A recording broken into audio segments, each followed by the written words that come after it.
Bismillahirrahmanirrahim. Assalamualaikum warahmatullahi wabarakatuh. Waalaikumsalam warahmatullahi wabarakatuh. Alhamdulillah wa syukurillah. Asyhadu an la ilaha illallah wahdahu la syarikalah wa asyhadu anna Muhammad abduhu wa rasuluhu amma ba'd. Allah berfirman di dalam surat Al-Alaq ayat 1 sampai 5. Bismillahirrahmanirrahim. Iqra bismi rabbikal ladzi khalaq khalaqal insana min alaq iqra wa rabbukal akram allazi 'allamal bil qalam allazi 'allamal malam ya'lam. Sadaqallahul azim.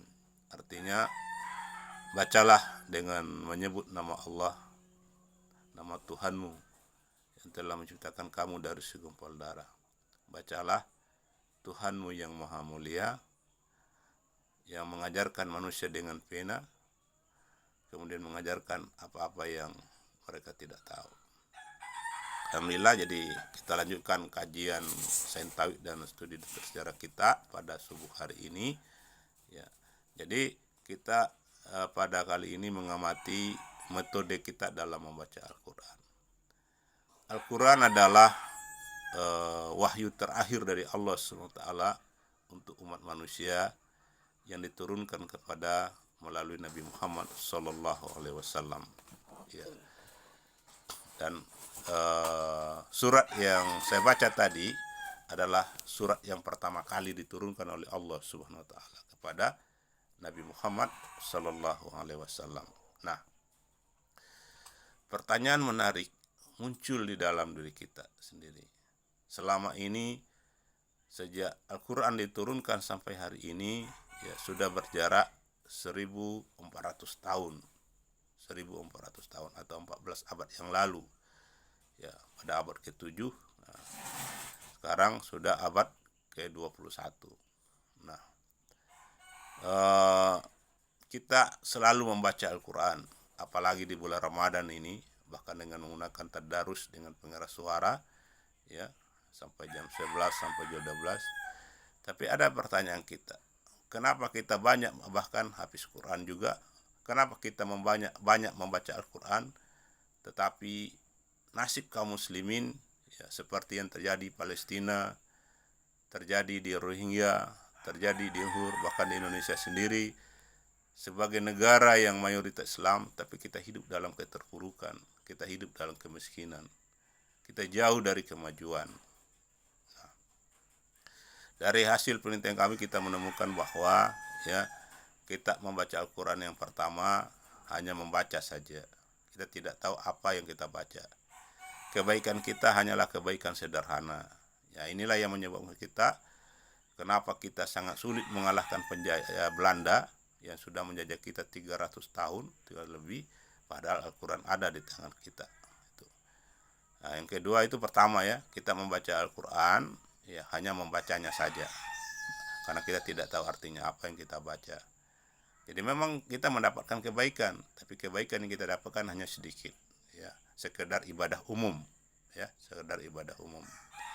Nah, yang kedua, ya, kita temukan seperti di hari-hari, ya, banyak orang hafiz Quran, kemudian mendalami Al-Quran, tetapi Al-Quran yang didalami, ilmu Al-Quran yang didalami hanyalah ilmu yang fokus pada pembentukan pribadi yang soleh dan solehah.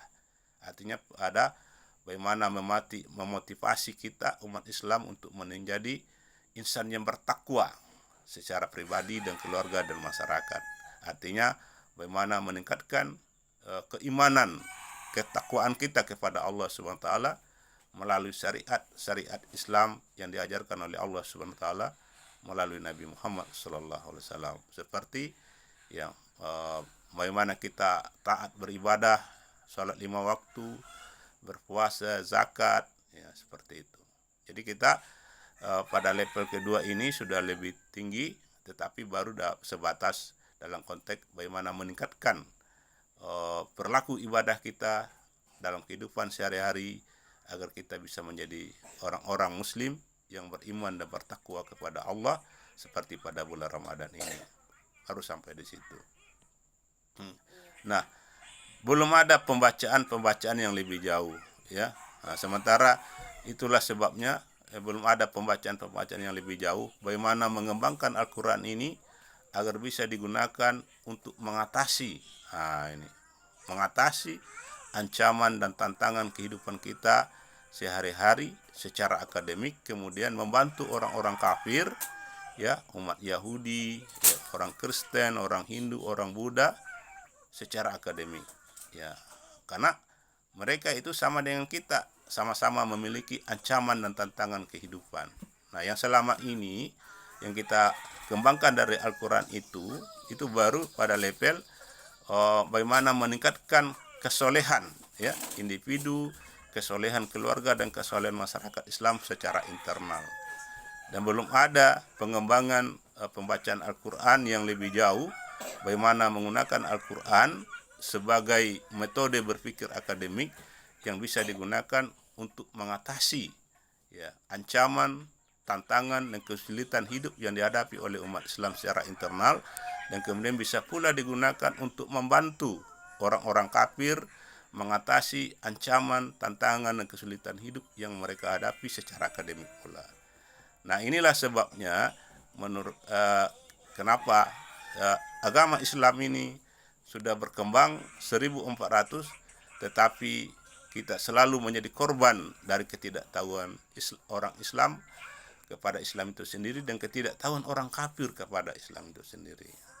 Maka kenapa bisa demikian? Karena memang mengembangkan Al-Quran sebagai metode berpikir akademik itu sangat berat. Yang pertama, kita membutuhkan teori dan metodologi, ya.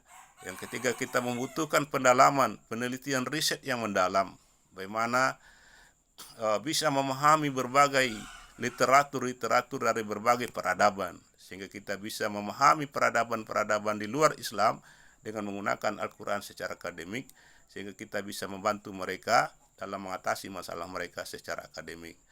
Berpikir akademik adalah berpikir rasional, faktual, dan disusun secara sistematis berdasarkan teori dan metodologi. Apabila kita mampu menguasai konsep seperti ini, maka kita akan bisa membuat Al-Quran ini menjadi terhormat di internal Islam dan terhormat di kalangan di luar Islam. Tidak ada lagi pembakaran Al-Quran, maka akan memudahkan Al-Quran ini diterima, dihargai, dihormati oleh orang Islam dan oleh umat non-Islam. Maka tidak ada lagi pembakaran Al-Quran, maka sulit kita temukan orang-orang yang membenci agama Islam. Mereka membenci agama Islam karena ketidaktahuan mereka kepada Islam. Kenapa mereka tidak tahu Islam? Karena kita sendiri belum bisa menggunakan Al-Quran ini sebagai metode berpikir akademik untuk memahami bagaimana kehidupan mereka secara akademik dan memandu mereka agar bisa mereka mengatasi masalah, ancaman, tantangan kehidupan bersama-sama dengan kita, agar kita semua bisa hidup sehat, sejahtera bersama di muka bumi ini. Nah, inilah yang belum kita lakukan. Alhamdulillah, saya sudah bersama keluarga LCP Indonesia sudah memulai usaha ini sejak 22 tahun yang lalu, karena kebutuhan saya sebagai seorang Islam dalam kondisi sakit kronis, dan saya melihat bahwa sains modern, yang ada saat ini dalam bidang kesehatan tidak mampu membantu saya. Maka saya pun dengan segala keterbatasan, kekurangan sebagai seorang pasien, berusaha memberdayakan diri, berusaha memberdayakan keluarga agar bisa mendalami Al-Quran ini secara akademik. Bisakah Al-Quran ini dikembangkan secara akademik untuk membantu mengatasi penyakit kronis yang sedang saya hadapi secara akademik? Dan alhamdulillah, setelah 22 tahun kami pun berhasil diberikan petunjuk, pertolongan, dan kepercayaan oleh Allah SWT sebagai keluarga pertama yang berhasil menemukan sains tauhid. Apa itu sains tauhid? Sains tauhid adalah sains modern, yang dipandu dengan teori dan metodologi tauhid, teori dan metodologi yang dipandu dengan kalimat tauhid yang berbunyi la ilaha illallah. Maka dengan demikian, maka sains tauhid ini adalah sains baru yang sehat dan diberkahi oleh Allah SWT, yang bisa digunakan untuk mengatasi masalah, ancaman, tantangan, dan kesulitan hidup kita secara internal, secara akademik, dan bisa pula digunakan untuk mengatasi membantu orang-orang kafir atau orang-orang barat yang selama ini dikenal sebagai penganut Islam PB Akut untuk mengatasi masalah dan kehidupan mereka secara akademik. Maka dengan demikian, maka Al-Quran ini betul-betul dimuliakan di muka bumi ini, karena Al-Quran sudah bisa digunakan untuk mengatasi ancaman, tantangan, dan kesulitan hidup kita secara internal, secara akademik, sehingga kita memudahkan untuk mendapatkan penyelesaian masalah secara akademik yang diberkahi oleh Allah Subhanahu wa taala. Kemudian dengan metode berpikir akademik yang sama, maka kita pula bisa membantu ya orang-orang barat, orang Yahudi, orang Hindu, orang Buddha, dan orang-orang lainnya yang belum mengenal Islam untuk bisa mengatasi ancaman, tantangan, dan kesulitan hidup yang mereka miliki secara akademik pula. Sehingga dengan demikian, maka kita akan bergerak pada satu titik, yaitu masyarakat global yang aman, damai, sehat, sejahtera di bawah panduan Al-Quran, dan bisa pula masuk surga bersama-sama di bawah panduan Al-Quran inilah. Inilah sangat kemuliaan daripada sains tauhid seperti yang kami gambarkan tadi, yang selama ini sejak 1400 yang lalu belum pernah berhasil dikembangkan oleh para ilmu Islam. Kenapa bisa demikian? Karena kita baru membaca Al-Quran pada 2 level tadi. Pertama, membaca saja tidak tahu artinya. Yang kedua, membaca hanya untuk membantu diri kita, keluarga kita, masyarakat kita untuk bisa menjadi pribadi yang soleh, soleha, keluarga yang soleh, masyarakat yang soleh. Tapi kita lupa mengembangkan Al-Quran atau lalai mengembangkan Al-Quran sebagai metode akademik, karena itu memang sangat berat, agar Al-Quran itu bisa digunakan membantu mengatasi ancaman, tantangan, kesulitan hidup yang kita alami secara internal, secara akademik, dan bisa pula digunakan untuk membantu mengatasi ancaman, tantangan, kesulitan hidup yang dihadapi oleh orang-orang yang belum mengenal Islam dengan baik, atau orang kafir yang disebut secara umum, secara akademik pula. Inilah yang kemudian akan menyempurnakan dakwah Islam secara global. Maka beri dukungan kepada kami keluarga SIP Indonesia untuk mengembangkan sains tauhid ini sebagai sains baru, dan sains baru yang sehat dan diberkahi oleh Allah Subhanahu wa taala, untuk memudahkan kita mendapatkan kebahagiaan ganda sebagaimana yang Allah katakan dalam surah Al-Baqarah ayat 201, Rabbana atina fid dunya hasanah wa fil akhirati wa qina azabannar. Ya Allah, berilah kami kebahagiaan di dunia dan berilah kami kebahagiaan di akhirat, dan selamatkan kami Allah dari siksaan api neraka. Demikianlah para pemirsa LCP, salurkan jika Anda membelikan buku kami sudah menyiapkan 3 buku, 1 paket sains tauhid. Yang pertama bukunya Sains Tauhid, sains pertama di dunia, berimpak 250, dapat buku 1. Kemudian ada buku panduan workshop sains tauhid, kurikulum tauhid, dan studi dokter sejarah, tebalnya 650, ya dengan berimpak 500, dapat buku 1 tebalnya seperti itu.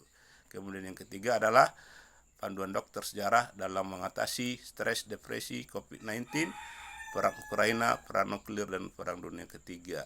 Ya, tebalnya juga 650 halaman. 1 paket sains tauhid ini kami kelola, kami rumuskan, kami terbitkan dalam keadaan keterbatasan, dalam kondisi sakit sejak awal COVID-19 sampai saat ini. Maka dengan berimpak seperti itu, sangat membantu kami mendapatkan dana yang baik untuk pengembangan sains tauhid, untuk memudahkan Al-Quran ini bisa digunakan untuk mengatasi ancaman, tantangan, dan kesulitan hidup kita secara internal, dan bisa pula digunakan untuk membantu orang-orang kafir atau orang-orang yang belum mengenal Islam dengan baik, untuk mengatasi ancaman, tantangan, dan kesulitan hidup yang sama, agar Al-Quran ini bisa berfungsi sebagai panduan bersama umat Islam dan umat non-Islam untuk mengatasi ancaman, tantangan kehidupan global yang sangat berat dan sangat kompleks saat ini, dan bisa digunakan untuk mencegah perang nuklir, perang dunia 3, agar kita terhindar dari bencana tragis dan mengerikan. Ya, terima kasih. Semoga video ini direspon dengan sebaik-baiknya, dan kami minta tolong disampaikan kepada Menhan, Menteri Pertahanan Prabowo, bahwa kami sudah memiliki temuan baru, suatu kebanggaan bagi orang Indonesia, di mana Allah mempercayakan orang Indonesia sebagai penemu sains tauhid di akhir zaman untuk mempersatukan agama Islam dengan sains modern yang selama ini belum berhasil disatukan oleh para ilmu Islam maupun oleh para ilmuwan Barat. Maka ini akan menjadi kebanggaan kita sebagai hadiah ya bagi pemimpin Indonesia saat ini bersama dari kami keluarga LCP Indonesia. Barakallah. Wassalamualaikum warahmatullahi wabarakatuh.